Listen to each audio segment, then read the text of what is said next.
Tribunal একে চাংখারপুলে যে হত্যাকাণ্ড, সারা দেশে গত সরকার তাদের ক্ষমতাকে টিকিয়ে রাখার জন্য ওয়াইড স্প্রেড এবং সিস্টেমেটিক ওয়েতে যে অপরাধ সংগঠন করেছেন তাদের জ্ঞাতসারে তার একটা পার্ট চাংখারপুলে যে ছয়জনকে হত্যা করা হয়েছিল গুলি করে,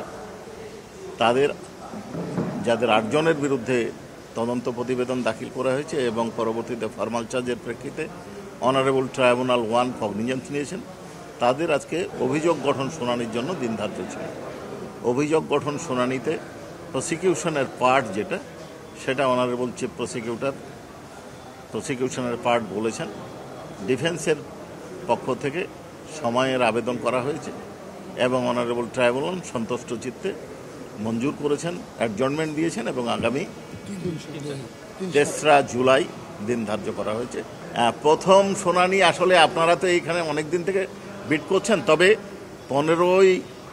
5ই আগস্টের পরে যে সমস্ত অভিযোগে আমি প্রথমেই যেটা বলেছি যে গত সরকার তার ক্ষমতাকে পাকাপোক্ত করার জন্য, ক্ষমতায় টিকে থাকার জন্য সারা দেশে নিরীহ নিরস্ত্র বৈষম্য বিরোধী ছাত্র জনতার শান্তিপূর্ণ আন্দোলনের বিরুদ্ধে যে সমস্ত পদ্ধতিতে অর্থাৎ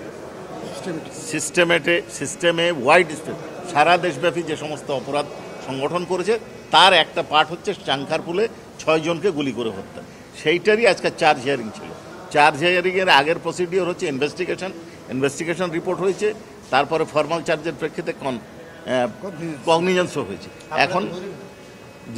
এখন আজকে চার্জ হিয়ারিং শুরু হলো। চার্জ যদি তাদের বিরুদ্ধে অনারেবল ট্রাইব্যুনাল ফ্রেম করেন তখন বিচার শুরু। ইলেকট্রা এয়ার কন্ডিশনার কম বিদ্যুৎ খরচে দেবে অধিক শীতলতা আর সেভিংসও হয়ে যাবে। তাই আমাদের 2টো পার্ট, এই অভিযোগে 2টো পার্ট এবং এটাকে আবার ছোট ছোট কয়েকটা পার্টে আছে। একটা হচ্ছে কমান্ড রেসপন্সিবিলিটি।